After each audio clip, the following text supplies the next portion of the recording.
I gave my daughter $81,000 after selling the last piece of land my husband left me. She said she needed it to fix the roof and remodel the kitchen.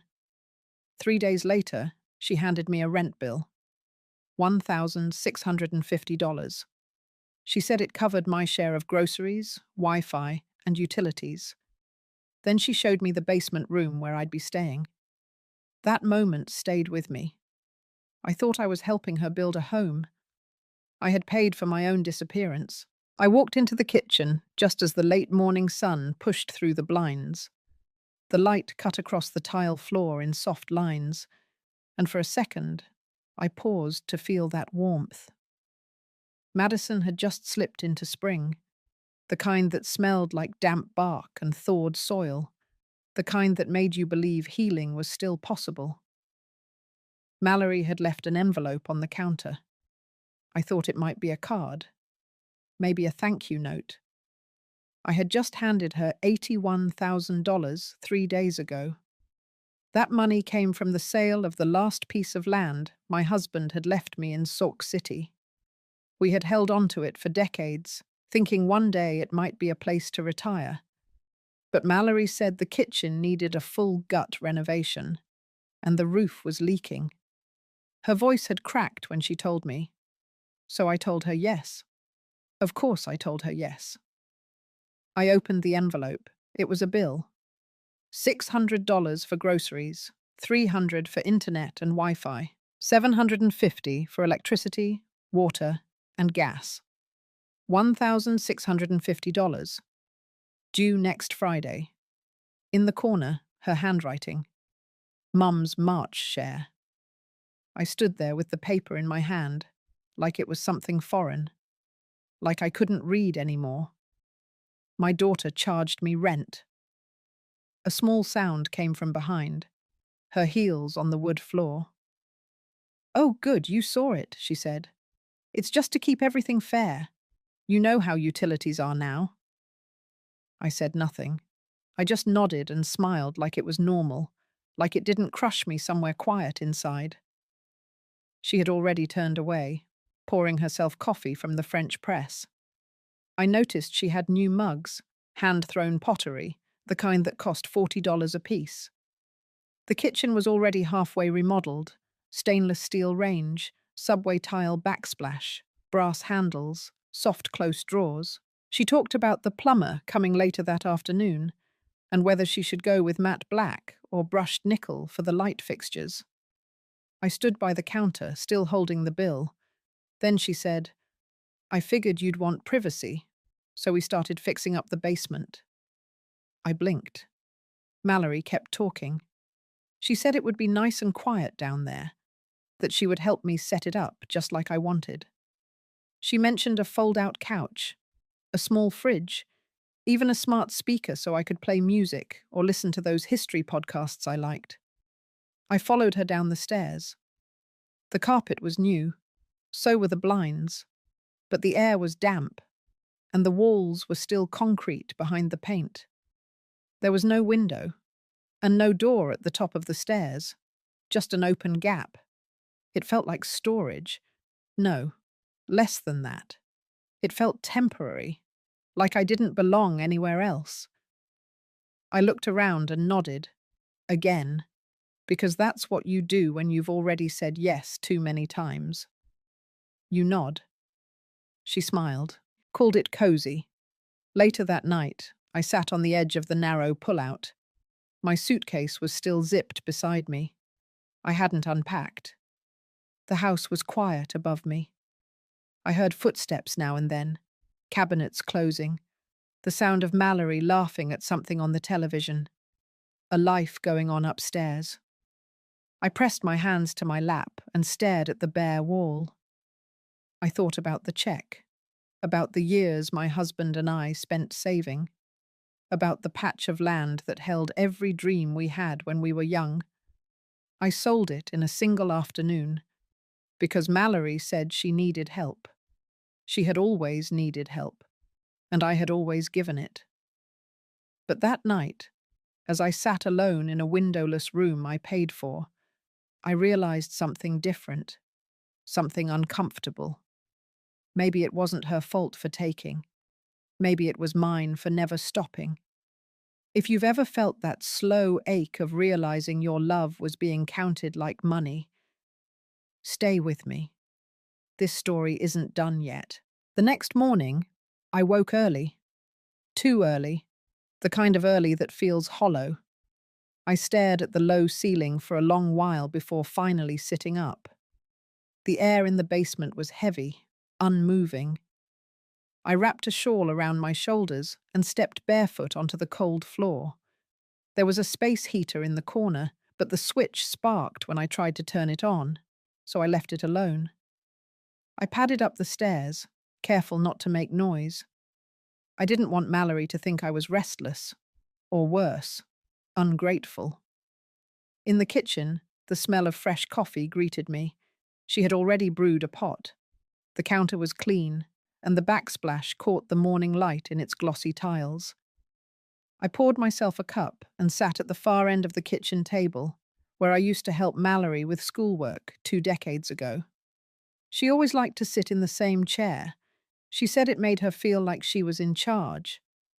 When she came in, she looked surprised to see me. Her makeup was done. She had on a soft pink blouse, and her hair curled under at the ends. She looked like the version of herself she posted online. Polished, in control. She opened the fridge and pulled out her lunch container. Hummus, carrot sticks, some kind of mason jar salad with quinoa. Then she asked if I had gotten settled. I said yes. I lied. She reminded me the plumber was coming again and asked if I could be around to sign the invoice. I nodded. She kissed my forehead and left with a quick wave. The door closed and the silence came down like a curtain. That day I stayed upstairs. I moved quietly, not touching anything that looked new. I folded the dish towel more neatly. I stacked the mail by the door. I watered the plants, even the fake one by the TV. I knew she'd notice if something looked out of place. Around noon, I made myself a sandwich and stood at the window, watching the mail truck roll by. The driver didn't stop.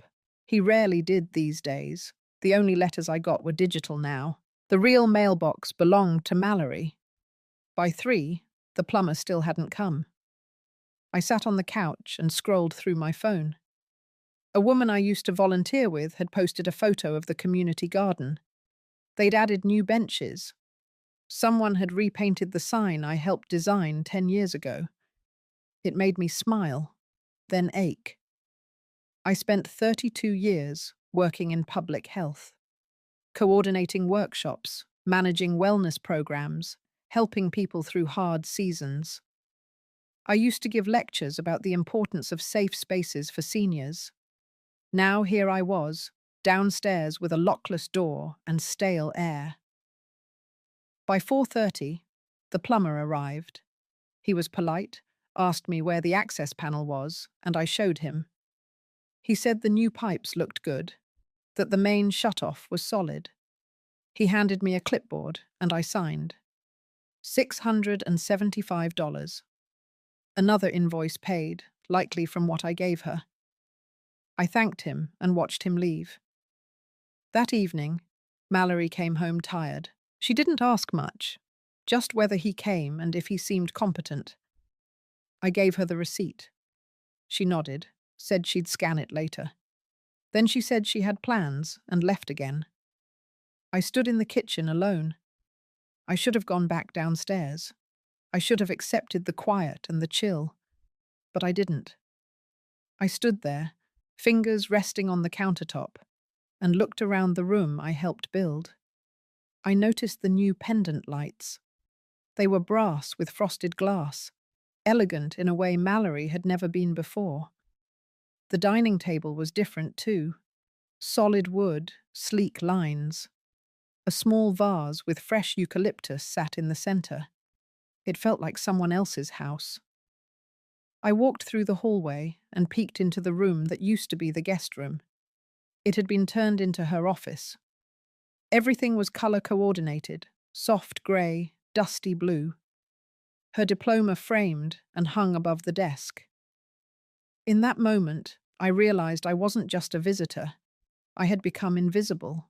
No photos of us on the wall. No trace of my life in this place. Except for the check I signed. I went back downstairs, not out of choice, but because I didn't want to leave fingerprints on her world. And in the stillness of that basement room, I sat on the edge of the fold-out couch again, hands on my lap, and whispered to myself what I hadn't dared admit out loud. I was no longer part of her life. I was part of her budget. 3 days after the plumber came, Mallory replaced the open stairwell with a sliding barn door. She said it would help with privacy and keep the heat in. It was grey, just like the rest of the house. Minimalist, smooth, no handle on the inside. It clicked when it shut. That night, I lay on the pull-out couch, staring at the ceiling and thinking about how silence sounded different with a door. Not quieter, just lonelier. The mornings blended. I would rise early, listen for movement upstairs, wait for the coffee machine to finish sputtering, then climb the steps. Some days, Mallory greeted me. Other days she nodded from behind her laptop. She had taken to working from home twice a week. On those days, I stayed out of the kitchen and spent most of my time folding laundry, reorganizing the closet downstairs, or watching old lectures from the community wellness program I used to lead. She never mentioned the check again. She also didn't ask about my health, or whether I needed anything. Not that I expected her to. But I had once imagined something else, something warmer. One afternoon, while she was on a video call, I stepped into the backyard. The air was crisp, the grass still patchy with spring frost. I looked at the flower beds I helped her build 6 years ago. They were overgrown now, weeds curling between the stones. A tomato cage bent to one side. The wind nudged it gently. I bent down, pulled a few weeds. My knees cracked as I moved, but I didn't mind. It felt good to do something useful, even if no one noticed. From inside, her voice rose. She was talking about leadership training, something about retention rates and behavioral analysis. Then a pause, and laughter. Not the kind I remembered from her childhood, when she would giggle at cartoons or run through the sprinkler. This was a clipped laugh. Controlled. Strategic. I stood up slowly and walked back inside, brushing dirt off my hands. That evening, Mallory handed me a new invoice. She said, "Just utilities this time. The food part is rolled into the grocery app now." The amount was $1,400. I looked at the paper. She had typed it out this time. Neatly formatted, with a table of items.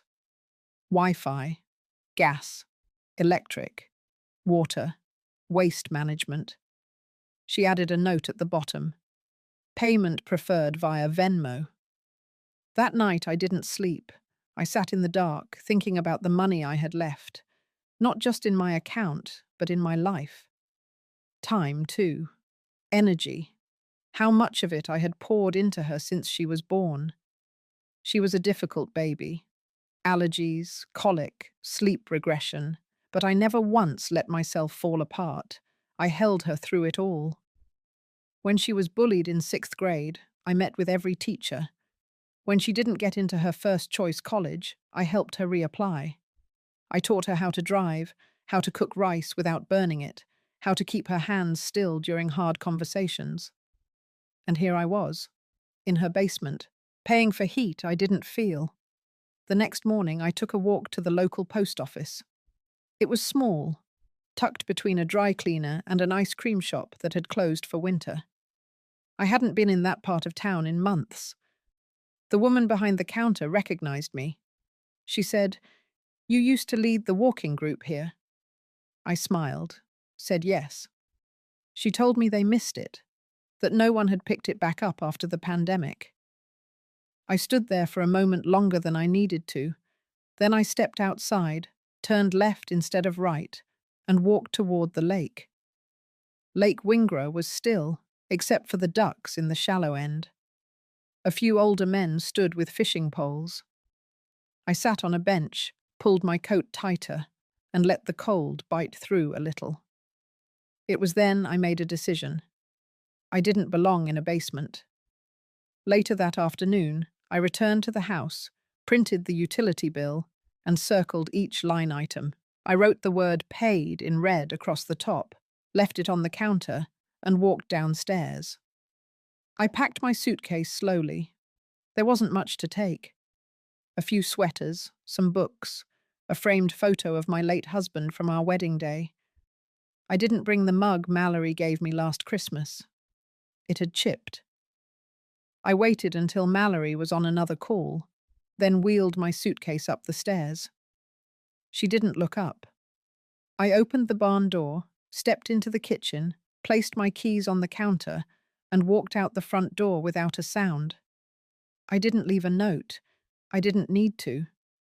She knew I was done pretending. The door clicked behind me, soft but final. The air outside felt sharper than before, but it also felt real. I walked 4 blocks to a small rental office I passed every week on my old walking route. The woman inside was kind. Her name was Cynthia. She showed me a listing for a modest apartment overlooking the lake. 1 bedroom, ground floor, a wide window in the living room. She said I could move in the following week. I said I'd take it. Paid the deposit in full. For the first time in weeks, I slept soundly that night. Not because I had a new home, but because I had finally closed a door that had stayed half open for far too long. The apartment was nothing like the house. It smelled of fresh paint and stillness. Not silence, but stillness. The kind that comes after you've taken a breath too deep and have nothing left to exhale. I stood in the middle of that empty space with a single suitcase and a bag of groceries that I had no appetite for. It was only 560 square feet. A studio, really. The kitchen was a corner, the bed folded into the wall, and the lake shimmered just outside a small balcony. I could see geese nesting near the reeds, drifting along like they had all the time in the world. I didn't unpack right away. I didn't even sit down. I just walked to the window and watched the water for a long while, letting the rhythm of it push back the ache in my chest. The ache of walking away from a house I paid for, a daughter I raised, a life I had folded around someone who clearly didn't want me anymore. There was no message from Mallory, no call, no email, nothing. I suppose she assumed I would come back, or that I would realize how dramatic I'd been. But I hadn't been dramatic. I had been quiet, too quiet, for too long. The next morning, I went out early, not because I had anywhere to go, but because I couldn't stand the thought of sitting still. I walked along the lake path in a hoodie and sneakers, feeling the chill in my knees. At the far end of the trail, I saw an old wooden sign, Community Wellness Center. The building looked tired but cared for. Fresh flowers in pots flanked the door. I peeked inside and saw a group of women around a table, folding towels, passing tea. Before I could second-guess myself, I stepped in. A woman in her 60s, with soft silver curls and reading glasses, looked up and smiled. "Just in time," she said. "We're short 1 pair of hands." I nodded and sat down. They didn't ask who I was or where I came from. They just handed me a stack of towels and welcomed me like I'd always been there. Her name was Olive, retired nurse. She ran the Wednesday morning senior support circle, something between a potluck and a quiet rebellion against loneliness. For the next hour, I listened to women talk about their sons, their knees, their dreams of taking up piano again. One of them had just lost her cat. Another had been ghosted by her grandson after paying for his spring break. I didn't speak much, just nodded, and let their voices fill the silence that used to belong to my daughter. When it was time to go, Olive touched my arm. "We meet every Wednesday," she said. "You don't have to talk, but we'd like you to come." I said thank you, then walked home with a sense of something I hadn't felt in weeks. Not peace, not yet, but the beginning of something not bitter. Later that afternoon, I went to the grocery store. I bought too many apples. I bought a plant, a small, foolish little plant I didn't need but wanted. And as I stood in line at the checkout, someone tapped my shoulder. It was Cynthia, my former colleague at the Department of Health. We hadn't seen each other in almost 2 years. "Lucinda," she said, "you disappeared." I told her I'd retired, that I'd moved. She looked at me carefully, then said, "You know we're relaunching the Lakeside Initiative. They're desperate for someone with field experience. I could put in your name." I laughed a little, waved it off. But later, back in the apartment, I looked at the plant on my windowsill and thought about how strange it felt to be needed again. Not by family, but by the world. By something bigger than just one kitchen, one basement, one failed relationship. That night, I cooked for one. I sliced the apples too thin. I burned the edges of my toast. And still, it was the best meal I'd had in weeks. I sat with my plate in my lap, legs folded under me, watching the lake ripple gold in the last light. Mallory hadn't called. I didn't expect her to. But for the first time, the silence didn't feel like punishment. It felt like space. And maybe, just maybe, I was beginning to grow into it. I had been at the lake apartment for nearly 2 weeks when the message arrived. It wasn't from Mallory. It was from Cynthia. Her email was short, to the point. They had an opening for a program coordinator at the Wellness Outreach Program. Part-time, flexible hours, remote available. She said they needed someone grounded, someone who had seen things fall apart and still knew how to build. I stared at the screen for a long time before replying. Not because I didn't want it, but because I hadn't realized how much I missed having somewhere to go. Somewhere I mattered. I accepted. The next Monday, I started working from the little table near the window. I opened my laptop and felt a rush of nerves, almost like I was 22 again, not 73. The first project was a grant proposal for a new mobile mental health unit targeting isolated seniors.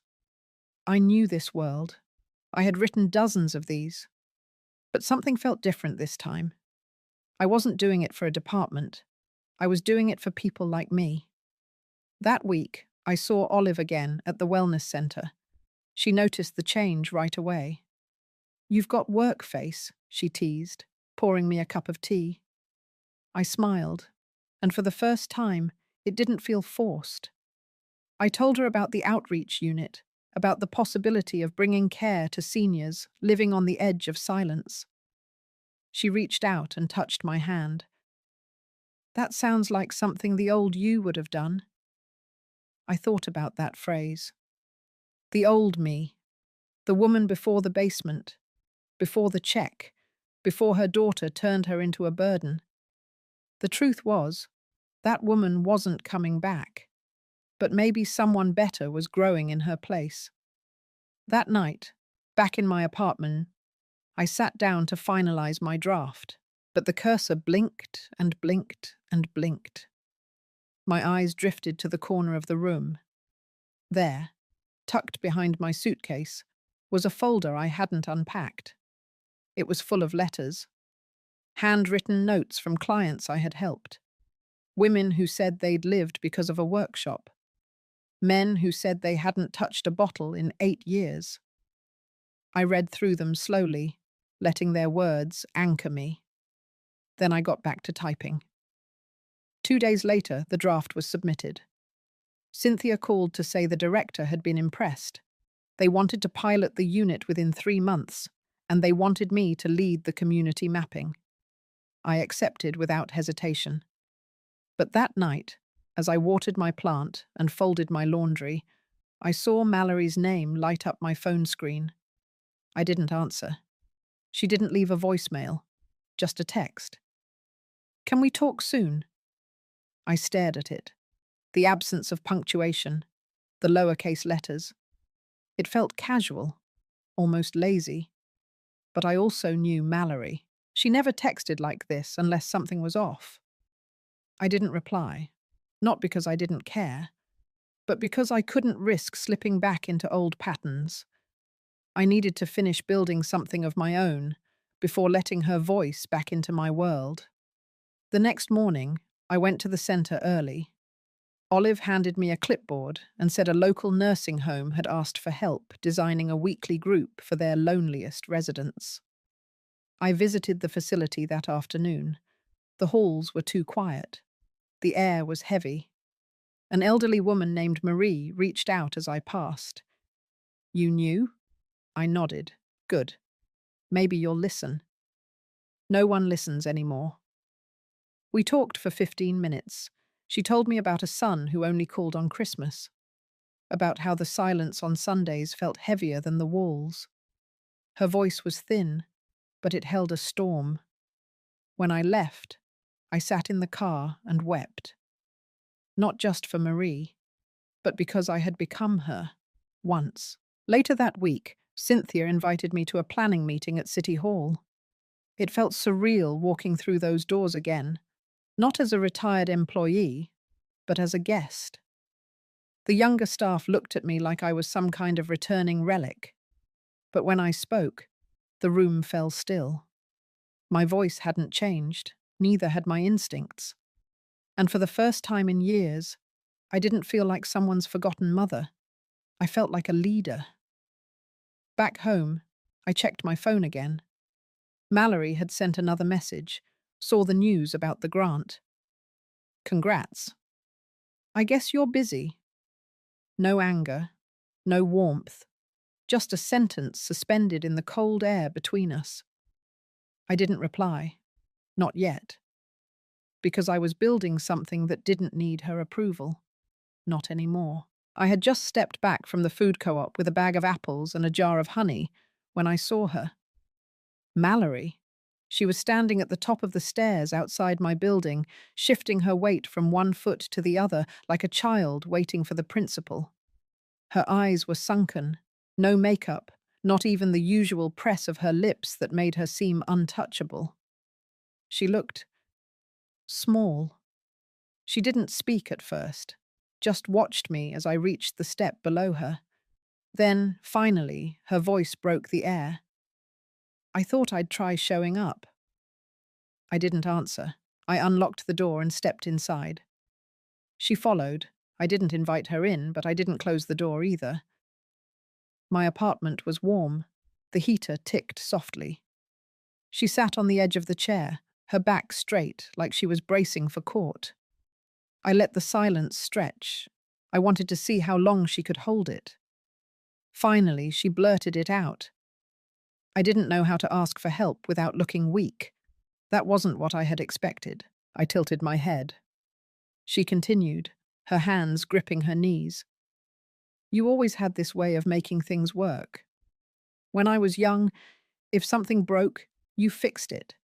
If we didn't have money, you found a way. I guess I thought you'd always just fix it, even when it wasn't fair." Her voice cracked on the word fair. I waited. "I need to sell the house, Mum. The renovations cost more than I thought. The payments, the taxes. I thought maybe if I just kept quiet, if I kept things organized, it'd work itself out." I took a slow breath. The weight in my chest returned, but it didn't crush me this time. I looked at her, really looked. Her hands, now twitching, her left eye red from lack of sleep. And yet, even in this moment, I could feel it, the calculation behind the vulnerability. I stood and walked to the kitchen, took out 2 mugs, poured hot water over peppermint tea. We sat across from each other again. "Why didn't you just tell me you didn't want me in the house?" I didn't raise my voice. It was a statement, a wound that had already bled dry. She flinched.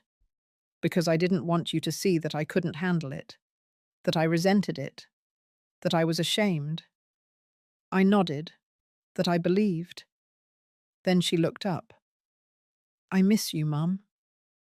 My throat tightened. But missing me wasn't the same as respecting me, and I couldn't tell yet if she understood that. She pulled an envelope from her purse, placed it on the table. "I sold the Tesla, and I'm downsizing. This is for you." I opened it. A check. $17,000. I blinked, unsure whether to laugh or cry. I didn't touch the check. I just looked at her and said, "I'm building something now. Something that doesn't depend on your roof or your pity." She swallowed hard. "I know." I stood. She did too. I walked her to the door. When she paused, I didn't stop her. When she reached for a hug, I gave her one. But when the door closed behind her, I stood in the quiet for a long time. I had waited so long for this moment. And it still didn't feel like victory. It felt like clarity, the kind that slices clean. I didn't know if she'd come back. I didn't know if I wanted her to.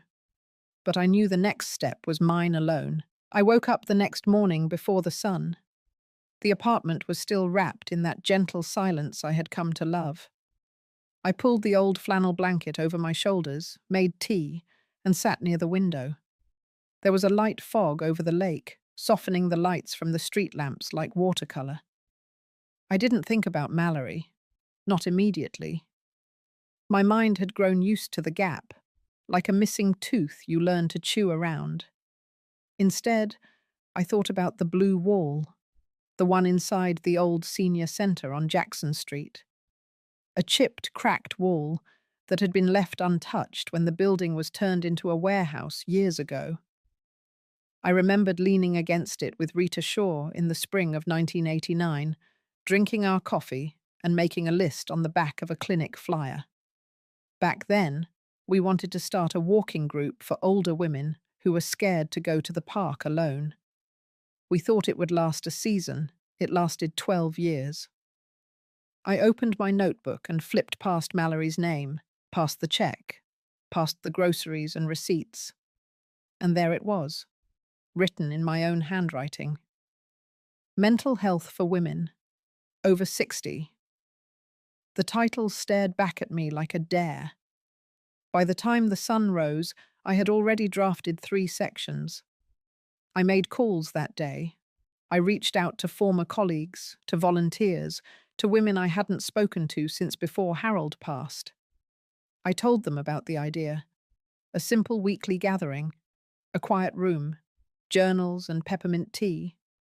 Conversations that were not about aches and medications, but about grief, about identity, about that echo that fills the house when no one says your name for days. A few days later, I went to the Jackson Street building. It was still empty. A for lease sign hung crooked in the window. The woman at the leasing office said it had been sitting vacant for almost 4 years. By the end of the week, I signed a 6-month lease. The room still had the old blue wall, faded and cracked, but it was there. I spent 2 full days cleaning it. I scrubbed until my knees ached and my palms went raw. I painted only the other walls, leaving the blue one untouched. It was a reminder of what had been, and what could still grow from what people thought was done. On opening day, 9 women showed up. Most walked slowly, cautiously. One of them brought her adult daughter who waited outside in the car. A few of them didn't speak much at all, but they stayed. We began by writing a word that described how we felt when we woke up that morning. Then we shared the word, if we wanted. We passed a basket of small stones. Each stone had a word written in ink. Strength, disappointment, waiting, silence. The women held the stones like prayers. That night, after everyone left, I sat alone in the middle of the room. I stared at the blue wall. I didn't feel triumphant, but I felt present, and that was enough. 2 weeks later, I received an envelope in the mail. no return address. Inside was a photograph. It was from Mallory, a picture of her and Harold, taken the summer she turned 12. They were sitting on the porch swing. Her head rested on his shoulder. He looked alive in a way I had not remembered in years. There was no note, just the photo. I placed it in a frame on the desk in the Jackson Street room, not because I forgave her, but because memory has a right to exist, even when relationships don't. That evening, as I walked back to my apartment, I passed a young woman crying on the curb. I didn't stop. I didn't interfere. But when I got home, I wrote a new section in my binder: Intergenerational Conversations, a future idea. It was beginning to unfold, not quickly, not loudly, but like the mist lifting from the lake. Quiet, steady, and wholly mine. It had been almost 3 weeks since I opened the doors to the Jackson Street room. By now, the routine had formed its own rhythm. I would arrive by 8. The kettle would be on by 8:15. The first few women would shuffle in by 8:30, their faces still half asleep, their eyes searching for a familiar nod. Each session felt different. Some days were quiet, heavy with unsaid things. Other days, laughter bounced off the walls, surprising even the women themselves. Most of them didn't know each other outside that room, yet they kept coming back. I never asked them why. I just made sure there was always a chair, always tea, and always quiet when it was needed. That morning, I was cleaning up after the last woman had left when I heard the chime of the front door. I turned around, expecting maybe Eleanor had forgotten her scarf again. But it wasn't Eleanor. It was Mallory. She stood in the doorway, a paper coffee cup in hand, and a tired look on her face I hadn't seen before. Not anger, not smugness, just tired. She stepped inside slowly, her heels making soft clicks against the wooden floor. She didn't say a word. Her eyes scanned the room, taking in the chairs, the wall of journals, the blue paint I had refused to cover. I didn't move from where I stood. Mallory walked over to the desk and placed the coffee cup there, along with a small manila envelope. I could feel my heartbeat tighten in my throat. She looked down at the desk, then up at me. "I didn't know what this place was," she said, her voice flat. "Someone at work mentioned it, said their mum was coming here. I didn't put it together." I stayed silent. She took a deep breath and tapped the envelope. "There's something in there you should probably see. It's not about the money," she said. "It's about the house." Still, I said nothing. "I had them draft it up this week. It's the deed. I signed it over to you. The house. All of it. Your name. Only." I blinked once. My hands didn't move. "It's not because I want anything. It's because I finally read the will. Dad's original. The one before we changed anything." The words sat there, suspended in the air like a fog that refused to lift. She turned to leave, then paused at the door. "I shouldn't have taken the check. I knew it the second you gave it to me. But I thought maybe it would fix things." I didn't answer. She opened the door. Cold air slipped in around her. "Anyway, you still have the key." Then she left. I didn't touch the envelope until I locked up that night. My hands trembled as I opened it. Inside was a single sheet, a notarized deed transfer, clean and simple. The house on Maple Street, now legally mine again. But what struck me most wasn't the document. It was the small note tucked inside. Not handwritten, typed. 3 lines. "I didn't know you could survive without us. I didn't know I needed you to." I stared at it for a long time. It didn't bring comfort. It didn't bring closure. But it cracked something open in me. Not forgiveness, not yet, but something smaller, like breath returning after a held silence. The next morning, I placed the envelope at the bottom of a drawer in the Jackson Street room. Then I opened the binder and wrote a new heading. Chapter 8, Ownership. And I meant every word. I didn't call Mallory, I didn't write back. But that night, I did something I hadn't done in decades. I sat on the edge of my bed and turned on an old jazz record. One Harold used to play when we danced in the kitchen, years before the world got loud. I let it play all the way through. Then I got up, brushed my teeth, and slept through the night. It was almost noon when I received the email. I was in the middle of a quiet group session, pouring tea for Myrna, when my phone buzzed with that familiar vibration I hadn't felt in weeks. I ignored it, finished the hour, then walked back to my small office in the back of the Jackson Street room. There it was, sitting in my inbox. Subject line: regarding the Homeowners Association meeting. It was from Mallory. I opened it. The message was brief. The HOA wanted to vote on expanding shared costs for maintenance on our block. Mallory had sent them my email. My name was still listed under the property title now that she'd transferred it back to me. They were requesting my attendance and signature. I stared at the screen, not at the message, but at what it meant. Mallory had not only let go of the house, she had also let go of control over it. She had finally acknowledged something, even if she didn't say it aloud. Still, something in me tightened. That house had soaked up years of silent shame. Years of me saying yes when I meant no. Years of shrinking to keep the peace.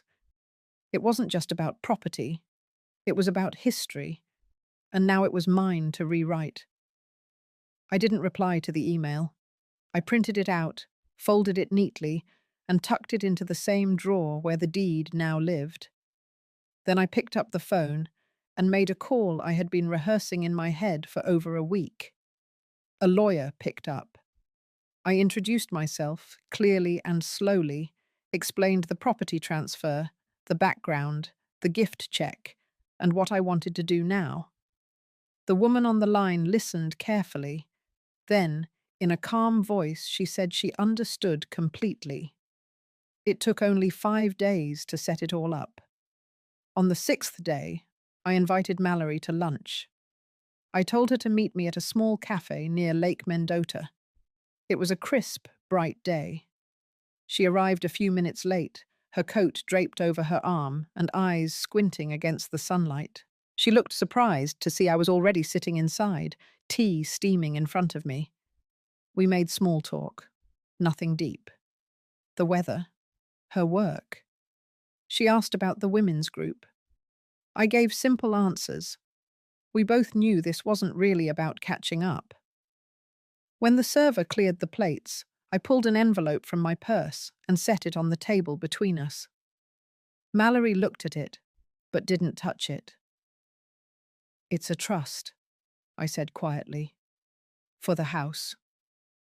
Her brows lifted, but I kept going. The house is going to be turned into a transitional living space for women 50 and up.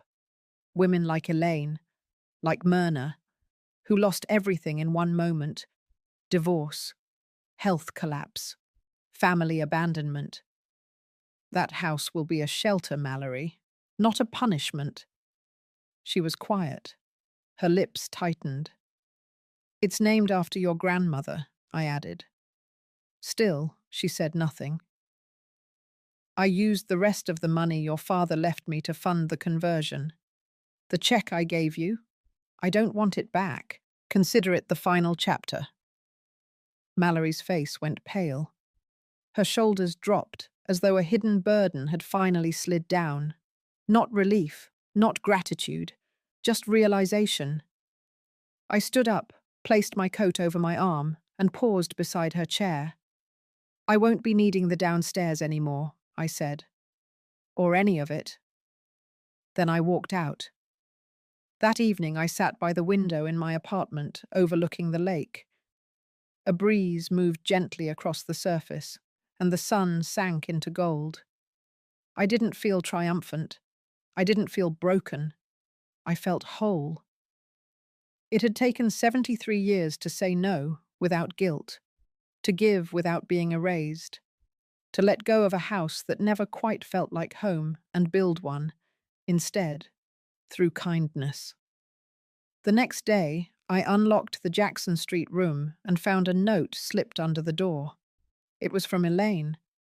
She had gotten a part-time job teaching yoga at the community center. One line caught me. "You helped me feel human again." I folded it, smiled softly, and pinned it to the back wall. Right beneath the heading, Chapter 9, The Line I Drew. The morning sun filtered through the thin curtains of my apartment as I poured the last bit of coffee into my chipped blue mug. Outside, the lake shimmered under early autumn light, its surface dotted with kayaks and the occasional duck slipping beneath the water. It was quiet, the kind of quiet that used to unsettle me. But now it felt like clarity. A knock sounded on the door. I opened it to find Marisol, one of the women from the local non-profit board, standing with a man in a neatly pressed blazer. His hands were full, a folder, a binder, and a small canvas bag with a community logo on it. He introduced himself as Parker. He worked with a regional coalition that funded grassroots housing projects for vulnerable populations. Marisol smiled, then gestured for permission to come in. We sat at the small dining table near the window. Parker opened the folder and spread out 2 documents. The first was a grant proposal draft. The second was a preliminary agreement of partnership. He explained they had heard about the conversion of my house, that someone on the board of the coalition had a cousin who'd stayed in a transitional shelter in Milwaukee. That word had spread, quietly but powerfully, about what I'd done. They were prepared to invest. His words came quickly, practiced. I heard the phrases he used: scaling potential, pilot expansion, long-term vision. The offer was generous: funding, staffing, and administrative help. All I needed to do was let them take over operations and branding. I held the paper in my hand. The numbers were impressive: over $200,000 in 2 phases, room for expansion into 3 more houses across Dane County. But my mind didn't stay on the money. It wandered back to Elaine, who had spent an entire afternoon scrubbing old tiles in what used to be my laundry room. It wandered back to Lena, who'd brought 2 donated quilts and insisted they belonged on the beds because women deserved beauty. It wandered to the small photo we'd pinned above the kitchen sink, an image of a tree blooming in spring, captioned with the words, "You're still growing." I folded the paper gently. "I'll read it over," I said calmly. Parker nodded, left his card, and they both excused themselves. After the door shut, I stood still in the center of the room. My hand was warm where the document had been. I knew opportunity when I saw it, and this was one. But I also knew something else. I hadn't created the Jackson Street house just to be a project. I had built it from pieces of my broken dignity, from silence that had once buried me, from the voices of women who had been told they were too old to matter, too inconvenient to listen to. I didn't need a bigger operation. I needed depth.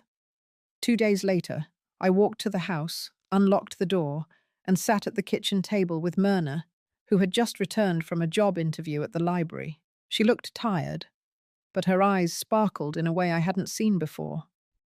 I told her about the offer. Her expression darkened, not with jealousy, with worry. "That would change everything," she said slowly. I nodded. "Too fast," she added. "Too far." We didn't need to say more. I called Parker that evening, thanked him for the offer, told him I would not be moving forward. He paused, surprised, then accepted it with grace. That same night, I received an email from an unknown sender. The subject line read, "Thank you." It was from a woman named Judith. She had heard about the house from her church. She was 68, recently widowed, and living in her car. She had no one left. Her message was simple. She didn't ask for anything, just said the story gave her hope. I responded. And the next morning, Judith arrived at the house with a small suitcase and a red scarf tied tightly around her neck. She looked exhausted, unsure. But when Lena handed her a warm bowl of oatmeal and sat down beside her without asking questions, Judith's shoulders fell in relief. I knew then that I had made the right choice. The house was not a business. It was not a brand.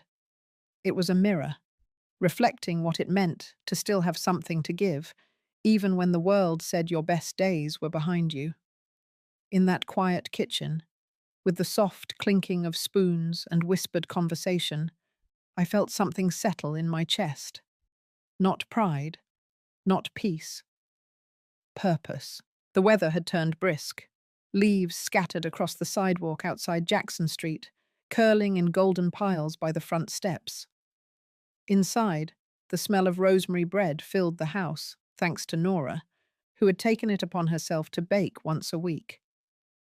I stood by the front window, mug in hand, watching the light move across the floorboards. My days had grown into a rhythm that I hadn't expected to love. There was meaning in the small things again, gathering vegetables from the shared garden out back, reading together in the living room as the sun dipped low, hearing the laughter of women who had once walked in, hunched with shame. Then, around mid-morning, the doorbell rang. I opened it and saw Mallory. She stood there with both hands clenched tight around her phone. Her hair was pinned back in a way I remembered from years ago, before everything shifted. Her eyes flicked past me into the house, then back to me. "I just wanted to see it," she said. I stepped aside. She didn't move at first. Then she walked in, slowly, her steps awkward on the old wooden floors. She looked around the living room, at the crocheted pillows and bookshelves lined with second-hand novels, at the row of tea mugs on the window ledge, at the couch, slightly sunken but always warm from someone's use. "You really live here," she said under her breath. I didn't respond. I just let her take it in. Elaine appeared from the hallway, smiled politely, then vanished into the kitchen. The quiet lingered. Mallory cleared her throat. "I read about it," she said. "Online. There's a post going around from one of the women. Someone mentioned your name. I didn't expect to see that." I nodded. She looked unsure, like she'd stepped into a story she thought she knew, only to realize it had rewritten itself without her. "I thought maybe," she began, then stopped. I waited.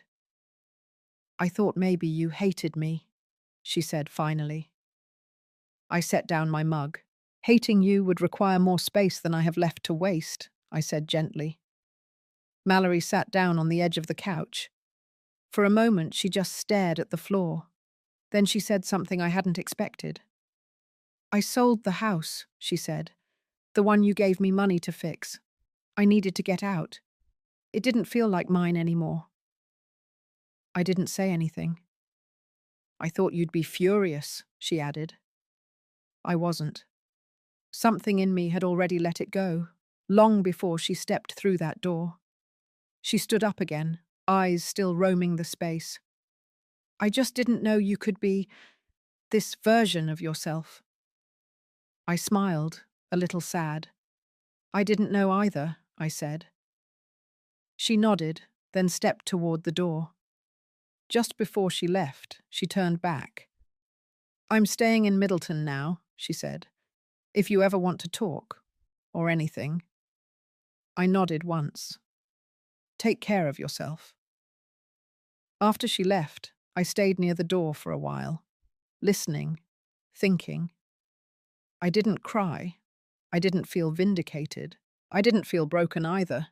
I felt neutral, like the edges of the wound had finally closed over, even if the scar would remain. That evening, the women gathered in the living room again. Lena brought popcorn, Myrna pulled out a deck of cards, and Judith turned up the radio slightly, letting jazz spill across the room. I sat by the window again, watching shadows stretch long across the floor. It occurred to me then that forgiveness wasn't a single act. It wasn't something you gave or received like a wrapped package. It was a quiet decision you made over and over, each time choosing to live forward instead of back. And for the first time in a long time, I did not feel erased. I felt present, whole. Here. The late summer sun draped itself across the porch rail, warming the planks beneath my bare feet. A breeze came in through the screen door, carrying the sound of laughter from the backyard. The women had gathered early this morning to prepare for what we now called our Sundays of Self. Just a few hours set aside each week for each other, and for ourselves. It started as a simple idea, a journal circle, a walk by the lake. But something kept growing, just like that little garden we once doubted could survive the spring frost. People donated books. Someone dropped off yoga mats. A local nurse came in to teach us about blood pressure, breath work, and boundaries. Even the barista at the corner cafe sent over her leftover muffins now. I sat on the porch swing with a stack of notes in my lap. Stories from the women. Letters written but never sent. Dreams once locked in drawers, now scribbled in ballpoint pen and coloured pencil. I had begun collecting them. Quiet declarations of worth. Proof that healing was not only possible, it was happening, right here, in real time. Inside the house, Elaine was rearranging chairs again. She had a habit of moving things just a few inches at a time, always searching for better light, better balance. I found that charming now. Judith was tuning the old radio. Myrna was watering the basil. Each woman, once fractured in her own way, now fit like a note in a song we hadn't known we were writing. I thought back to the version of me that first walked through this house. Fragile, humiliated, carrying shame that did not belong to me. I had folded myself so small then, trying to make room in other people's lives, hoping they would let me stay. Now I had room, and more than that, I had roots. Mallory had not returned after that visit. She sent a short message a week later. No grand apology, no justifications, just a note saying she was safe and she was thinking of me. That was enough. I did not need more than that. Sometimes, letting go meant refusing to chase an ending that would never come. Sometimes it meant choosing peace over closure. The porch swing creaked as I leaned back. Across the yard, a new woman arrived. Grey hair tucked beneath a straw hat, hands fiddling nervously with her scarf. Elaine walked toward her slowly. No pressure, no expectations. I smiled. Another story had just walked through the gate. And maybe that was the point all along. That somewhere beyond disappointment and betrayal, beyond hurt and humiliation, there could still be something worth building. A space of our own. A garden. A swing. A breath of morning air. No revenge. No final word. Just quiet dignity. Just life. Still moving forward. Still blooming. If you've ever been made to feel small in your own home, or silenced inside your own family, this story was for you. You are not invisible. You are not replaceable. And it's never too late to plant something new in your own life. If this touched you, I hope you take a moment to share what you're reclaiming for yourself today. Your story matters, too.